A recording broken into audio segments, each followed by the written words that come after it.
साथियों नमस्कार, मैं हूं आपके साथ रमन। आप देख रहे हैं हिंदुस्तान की बात। जिस तरह से एसआईआर को लेकर चर्चा पूरे उत्तर प्रदेश में इस समय चल रही है कि भारतीय जनता पार्टी षड्यंत्र कर रही, तमाम नेताओं के बयान आ रहे हैं। उसी पर बातचीत करने के लिए हमारे साथ समाजवादी पार्टी के बहुत दमदार नेता और पूर्व मंत्री ललई यादव, मैं इनसे बातचीत करूंगा। बहुत स्वागत सर, हमसे बातचीत करें। धन्यवाद। जिस तरह से एसआईआर को लेकर चर्चा है कि भारतीय जनता पार्टी को भी इतना जल्दी क्या है कि 1.5 साल से ज़्यादा चुनाव है और 4 दिसंबर लास्ट डेट है इसका। देखिए, चुनाव आयोग कहीं न कहीं सरकार के दबाव में है जी। और संवैधानिक संस्थाएं, ये चुनाव आयोग भारत का चुनाव आयोग है, भारत सरकार का चुनाव आयोग नहीं है। ये भारत के चुनाव आयोग की तरह काम नहीं कर रहे हैं, बल्कि ये भारत सरकार के चुनाव आयोग की तरह काम कर रहे हैं।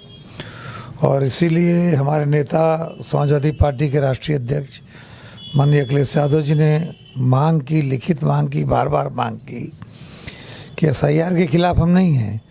एसआईआर की समय सीमा बढ़ाई जाए, कम से कम 3 महीने का समय दिया जाए, ताकि पारदर्शी तरीके से, ईमानदारी से ये प्रक्रिया पूरी की जाए। आज जबकि अभी उत्तर प्रदेश की विधानसभा के चुनाव भी 1 साल से ज़्यादा समय है, जल्दबाजी भी कोई नहीं है। या जितने भी प्रदेशों में एसआईआर हो रहा है, वहाँ तत्काल चुनाव है नहीं।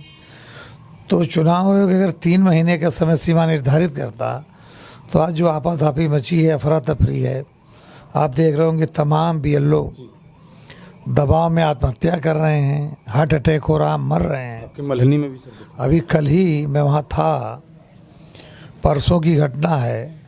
बिपिन यादव गोंडा में नवाबगंज में तैनात थे।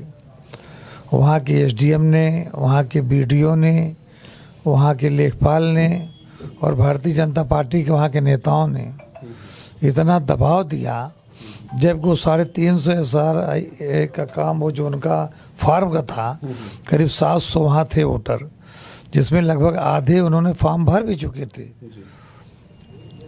लेकिन उन पर दबाव ये था, जो उन्होंने, उनके परिवार के लोगों ने बताया कि आप जो उस इलाके में बैकवर्ड क्लास के लोग हैं, जो शेड्यूल कास्ट के लोग हैं, जो कमज़ोर तबके के लोग हैं, उनको इस एसआईआर के माध्यम से उनका नाम निकाल दीजिए।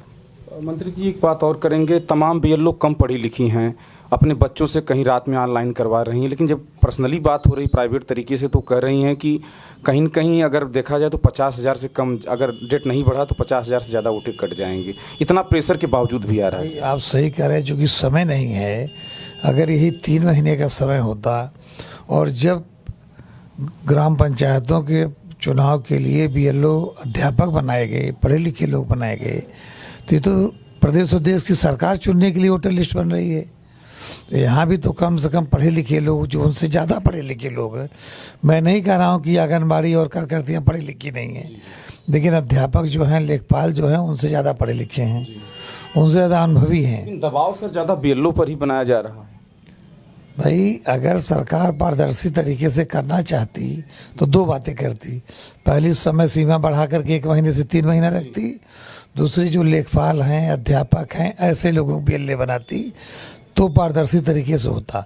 सरकार, मैंने आपसे पहले कहा, ये चुनाव आयोग, जिसे भारत का चुनाव आयोग कहा जाता है, ये भारत का चुनाव आयोग न होकर भारत सरकार का चुनाव आयोग हो गया है, और सरकार के इशारे पर गलत कर रहा। तो इस एसआईआर को लेकर समाजवादी का बड़ा कदम क्या होगा सर? इससे बचने के लिए तमाम लोग कह रहे हैं कि यह दूसरा नियम लागू कर देंगे, 1 नेशन 1 इलेक्शन, तमाम बातें आ रही हैं। हमारी पार्टी के राष्ट्रीय अध्यक्ष माननीय अखिलेश यादव जी के निर्देश पर पूरे प्रदेश में हमारे कार्यकर्ता प्रत्येक बूथों पर लगकर बीएलओ का सहयोग लेकर, उन्हें सहयोग देकर इस कार्यक्रम को संपन्न कराने में अपना योगदान दे रहे हैं, ताकि ये कार्रवाई जो है विधि पूर्वक और निष्पक्षता पूर्वक संपन्न हो सके। इसमें हमारे कार्यकर्ता लगातार हर बूथों पर लगे हैं। लेकिन ये सही है, 1 महीने का जो निर्धारित समय है, इसमें करना थोड़ा असंभव लग रहा है। एक अंतिम सवाल सर आपसे करेंगे कि एसआईआर को लेकर सर भारतीय जनता पार्टी इतना उत्सुक क्यों है? इस बात को लेकर सर क्या कहेंगे? एसआईआर के माध्यम से उन्होंने बिहार में सरकार बना ली।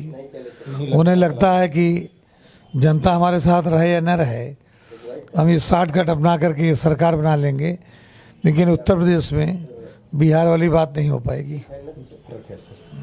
तो देखिए, मेरे साथ बातचीत कर रहे थे समाजवादी पार्टी के पूर्व मंत्री लल्लू यादव, जिनकी चर्चाएं पूरे प्रदेश में हैं, एक अच्छे नेता के दौर पर समाजवादी पार्टी में हैं, और खबरें दिखाएंगे। तब तक देखते रहे हिंदुस्तान की बात। नमस्कार।